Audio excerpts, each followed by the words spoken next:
Some truths that you need to know after you've been cheated on. Being cheated on is one of life's most humiliating ordeals, and you can't just snap out of it or embrace the positivity within and just suddenly feel better. It requires a lot of time, a lot of work, a lot of deep introspection, the answering of some very, very uncomfortable questions for you to arrive some kind of logical answer as to why it happened or how it could have been avoided or what to learn from it. So let's explore this a little further.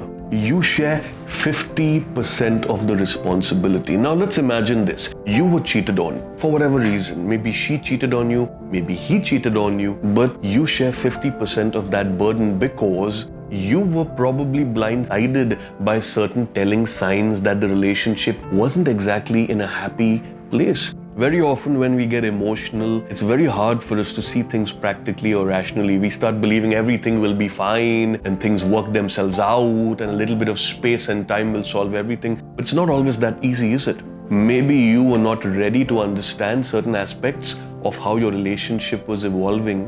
Maybe he or she lost interest over time. Maybe you wanted something completely different from what your partner wanted. But usually the evidence of all this information is always lying around us in the types of conversations you have, in the type of physical and social chemistry you share with your partner. Having said that, no one can predict the future. So the best you can do in the moment will have to suffice. So don't blame yourself. Just accept the fact that 50% of the responsibility of identifying that there was a problem based on evidence rested with you. You couldn't figure it out. It happens. We have to move on from that. All right? It's why crimes can't be prevented before they have occurred, unless it's a science fiction movie. A crime can be responded to only after it has occurred, isn't it? So you need to put on your diagnostic glasses if you are feeling a certain recurring form of discomfort in the relationship, if you feel your partner is pulling out, if you feel that things aren't as exciting or invigorating as they used to be. You got to put on your diagnostic glasses and you got to accept 50% of the responsibility, because it takes two people to make a relationship and not just one. All right? You obstructed a life plan from coming into effect. Now, every human being on this planet has a certain plan for their life, for their career, for their social life, for every aspect of their existence. Now, here you come along wanting something very specific from the person, and they're not able to give it to you, or they've given everything that they have to you and to the relationship and they are running dry. That could be a problem, isn't it? You see yourself as a human being, but perhaps another person may see you as a companion piece to their agendas or their plans. So in many ways, this experience can feel a little dehumanizing and impersonal, but it's the truth. You see yourself as someone with emotions. They see you as someone interfering with their plan. Maybe they want to move countries for their career. Maybe they want to placate extended members of their family. Maybe they want someone with a little more money and street credit than you have. Maybe they want someone elder. Maybe they want someone younger.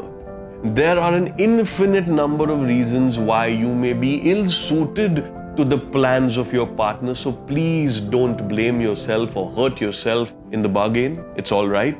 You are a person to yourself and you are an interference to another human being, but that doesn't make you any less of a person. It just means that sometimes you may not factor in the larger plans that someone else has for their life, which makes you the interference according to them, and then they drop you.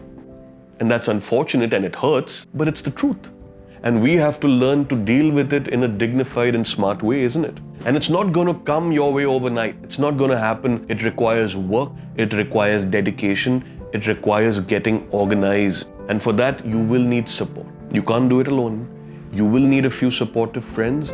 You will need to go to a qualified psychotherapist, because they will inject a certain objectivity into the way you look at your lap relationship. So then you stop blaming yourself, you stop hurting yourself, and you start looking at things from a slightly more enlightened and objective standpoint. And that offers you the solutions you need to move forward and process the pain. Because as I said, processing the pain requires teamwork sometimes. It requires you to be extremely patient and face some pretty ugly truths about the choices you've made. And that requires someone to handhold you through the process, which is why do identify a therapist, do find someone you can gel with so that they can bring some much needed perspective and dignity back in your life after what is one of the most humiliating ordeals a human being can go through.